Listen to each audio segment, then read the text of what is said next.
بسم الله الرحمن الرحيم عن ابن عمر رضي الله تعالى عنهما قال قال رسول الله صلى الله تعالى عليه وسلم إن هذه القلوب تصدأ كما يصدأ الحديد إذا أصابه الماء الحديث رواه البيهقي۔ نبی کریم صلی اللہ علیہ وسلم نے ارشاد فرمایا، بے شک ان دلوں کو زنگ لگ جاتا ہے جیسا کہ لوہے کو زنگ لگ جاتا ہے جب اس کو پانی پہنچتا رہے۔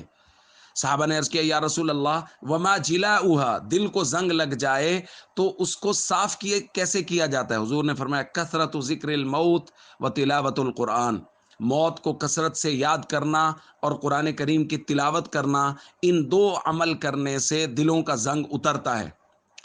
ایک روایت میں حضور علیہ الصلوۃ والسلام نے ارشاد فرمایا، اکثروا ذکر ہاضم اللذات الموت، لذات کو توڑنے والی، خواہشات کو توڑنے والی چیز موت کو کثرت سے یاد کرو، کیونکہ دوسری حدیث کے مطابق اس کو یاد کرنے سے دلوں کا زنگ اترے گا۔ جب خواہشات نے دلوں کو جکڑا ہوا ہے تو پھر موت ہی کا کوڑا ہے جو، یا موت ہی کی یاد ہے جو ان خواہشات کے چنگل میں پھنسے ہوئے دل کو نکال سکتی ہے۔ تو اس لیے دوستو، موت کو کثرت سے یاد کریں۔ ہو سکتا ہے آئندہ رمضان میرے اور آپ کی قسمت میں ہو یا نہ ہو، نہیں معلوم دوبارہ ہم لوگ رمضان تک موجود رہیں نہ رہیں۔ ہمارے بہت سے دوست ایسے ہیں جو پچھلے رمضان میں تھے، اس میں نہیں تھے۔ بہت سے لوگ ایسے ہوں گے جو اس رمضان میں ہیں، اگلے رمضان میں نہیں ہوں گے۔ ملے خاک میں اہل شاں کیسے کیسے، مکی ہو گئے لامکاں کیسے کیسے، ہوئے نامور بے نشاں کیسے کیسے، زمیں کھا گئی نوجواں کیسے کیسے، جگہ جی لگانے کی دنیا نہیں ہے، یہ عبرت کی جا ہے، تماشا نہیں ہے۔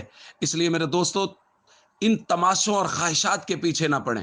5 وقت کی نماز، رمضان المبارک کے روزے اور جو وقت باقی ہے اس کو انتہائی قیمتی جانیں، اپنے گناہوں کی معافی مانگیں، اللہ کے سامنے روئیں گڑ گڑائیں اور اللہ رب العزت سے وعدہ کریں، رمضان ہو یا غیر رمضان ہو، فرائض و ارکان اسلام میں سستی نہیں ہوگی۔